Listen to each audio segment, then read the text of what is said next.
All right, that'll do. Now I have to go reach in my pocket, find my piece of paper.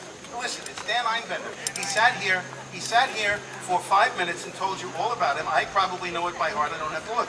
He has been an educator on the Clearwater. He has been a cook and a crewman on the Clearwater. He is a music educator. He is an environmental educator. He's a singer and a really darn nice guy. So here's Dan Einbender.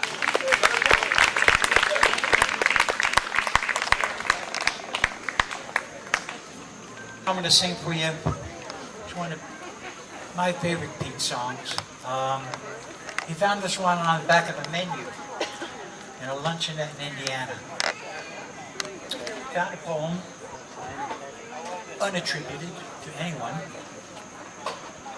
Somehow in the back of his mind he thought, that'd make a good song. He stole the menu. Then when he got home he started to feel really guilty about it. So he tried to return it. He called the restaurant to tell them that he had stolen their menu. He was going to send it back to them. But they had gone out of business. So we never found out who actually wrote this poem. But as I get older, the song is really, unfortunately, making a lot of sense to me. It's called My Get Up and Go Done Got Up and Went.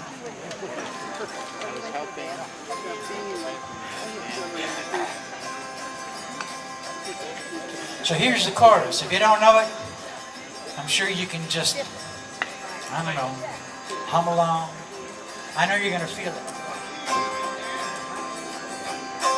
How do I know my youth is all spent? My get up and go has got up and went. But in spite of it all, I'm able to grin when I think of the places my get up has been.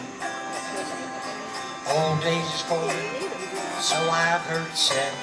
Sometimes I wonder as I crawl into bed with my ears in a drawer, my teeth in a cup, my eyes on the table till I wake up. As sleep dims my eyes, I think to myself, is there anything else I should lay on the shelf? Though nations are warring and business is vexed, I'll still hang around, see what happens next. How do I know my youth is all spent? My get up and go has got up and went. But in spite of it all, I'm able to grin when I think of the places my get up has been. Oh, I can see you're feeling it out there. Now, when I was young, my slippers were red. I could kick up my heels right over my head. When I got older, my slippers were blue, but still I could dance the whole night through. Now that I'm old, my slippers are black. I hop to the store and I puff my way back, but never you laugh. I don't mind at all. I'd rather be huffing than not puff at all. How do I know my youth is all spent? I get up and go has got up and went. But in spite of it all, I'm able to grin when I think of the places my kid. Oh, sing it again. How do I know my youth is all spent? I get up and go has got up and went. But in spite of it all, I'm able to grin when I think of the places my get up has been.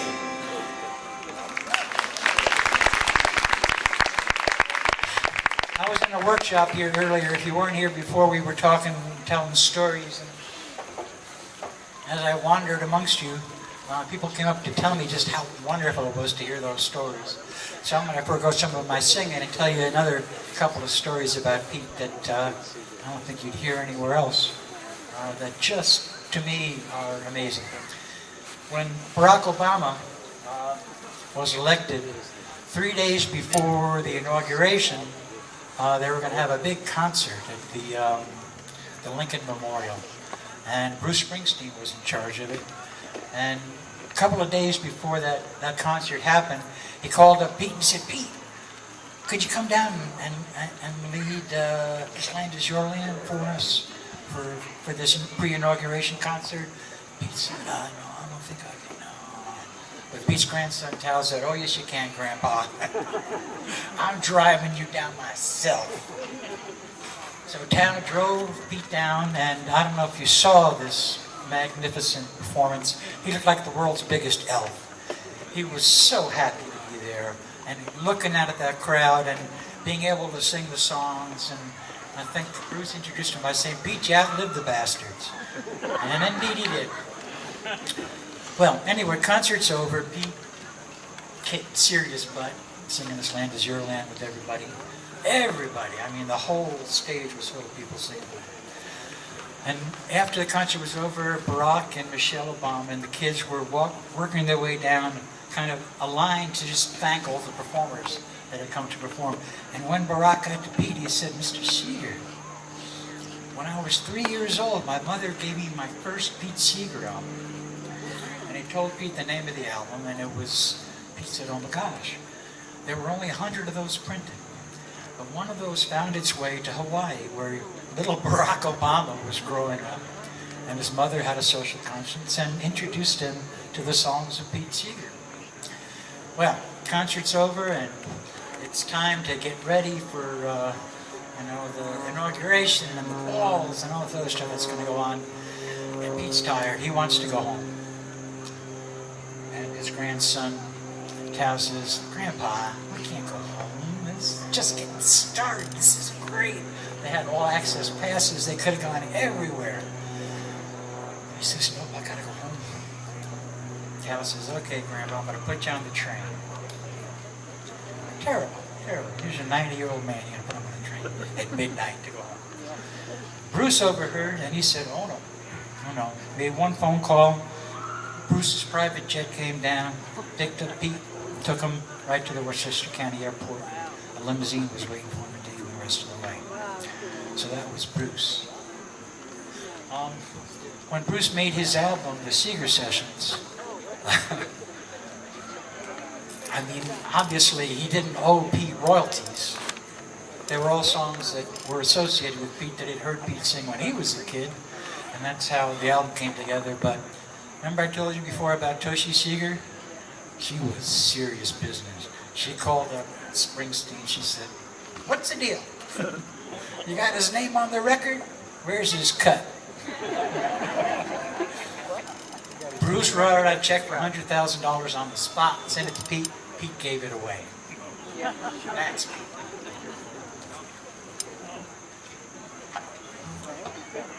Well, a lot of stories I could tell you, but this is a song that Pete wrote back in 1961.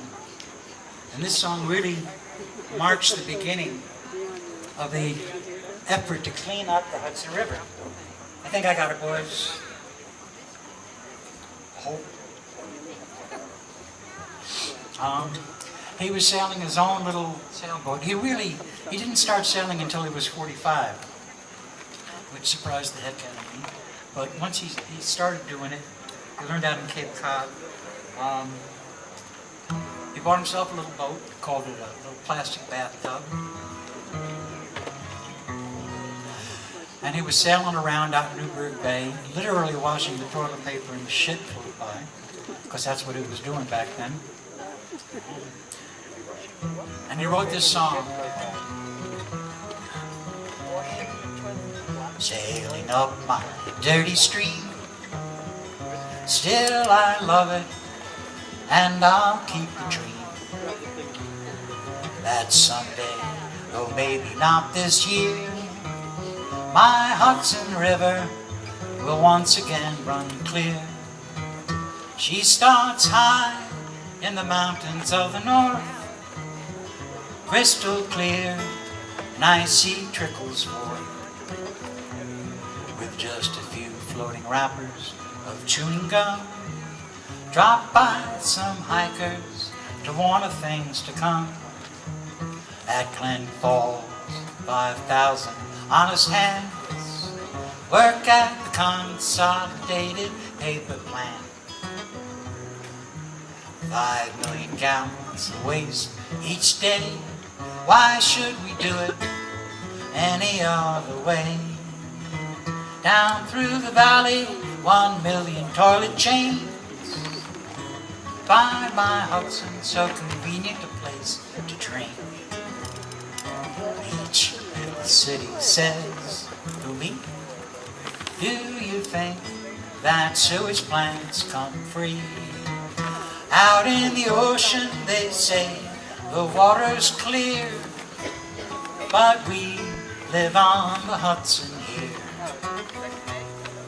Halfway between the mountains and the sea, tacking to and fro, this thought returns to me. And it's sailing up my dirty stream. Still I love it, and I'll keep the dream that someday, though maybe not this year, my Hudson River will once again run clear. My Hudson River and my country will run clear.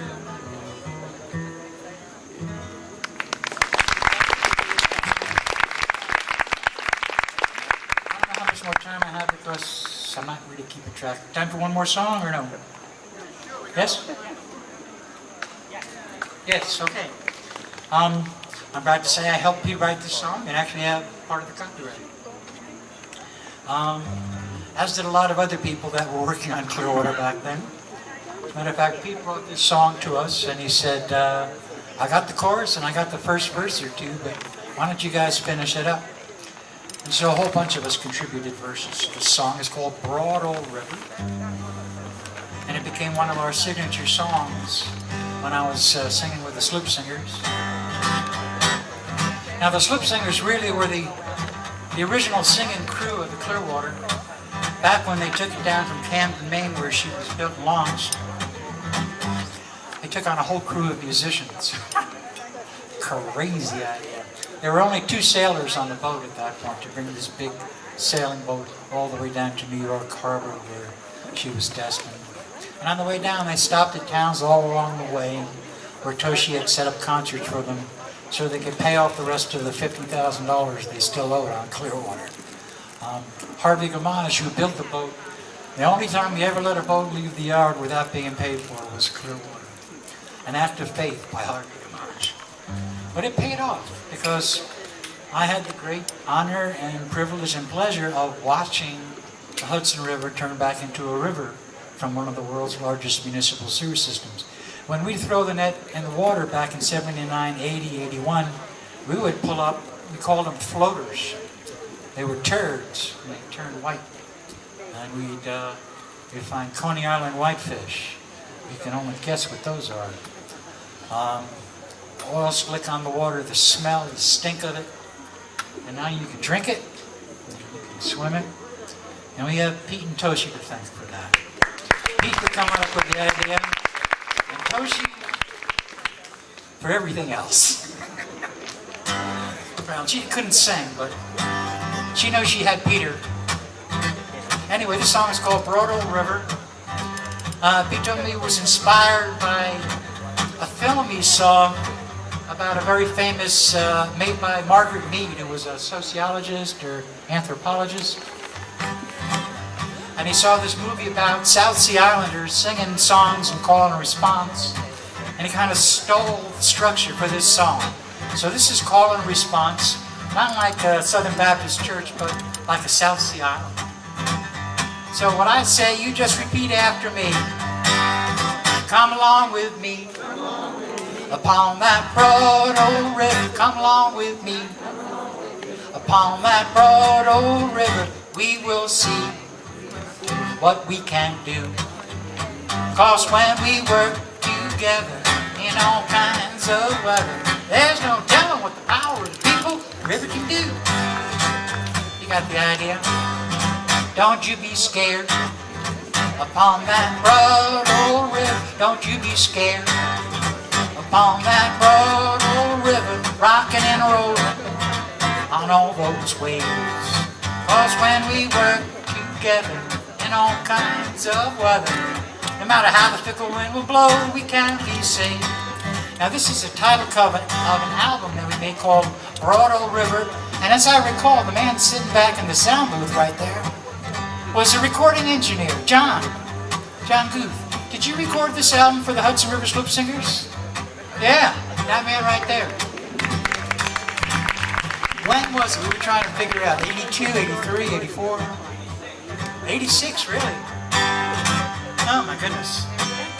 All right, so I can remember these verses.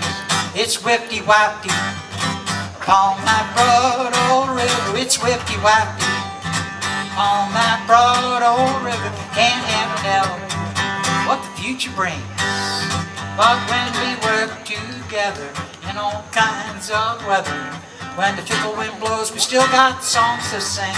Now I should tell you, whipty-wapty was one of the verses that Pete brought in. And he would always, before he sing it, he'd say, wind is fickle, tide implacable. He had to sing for, I think, everything. Lots of songs to sing upon that broad old river. Lots of songs to sing upon that broad old river. We can sing if the old wind fails, 'cause when we sing together in all kinds of weather, with the power of the people and the voices, we can fill the sails. Now there's dozens of verses, so I want to have to be very selective here. Now here's my favorite. Come fish with me to that broad old river. Come fish with me into that broad old river. We will see what we can hook, 'cause when we work together in all kinds of weather, then we know someday they'll be clean enough to cook. Come along with me on that broad old river. Come along with me on that broad old river. We will see what we can do, 'cause when we work together in all kinds of weather, there's no telling what the power of the people in the river can do. And you can help clean up that broad old river. You can help clean up that broad old river. You never know until you try, 'cause when we work together in all kinds of weather, with the power of the people in the river, we can turn the tide. Last chance, come along with me upon that broad old river. Come along with me upon that broad old river. We will see what we can do, 'cause when we work together in all kinds of weather, there's no telling what the power of the people in the river can do. And the river can do. Thank you, John, for recording that album. I'm out of time, but I'd love to talk with you, so if you want to ask me anything, please. Hang out.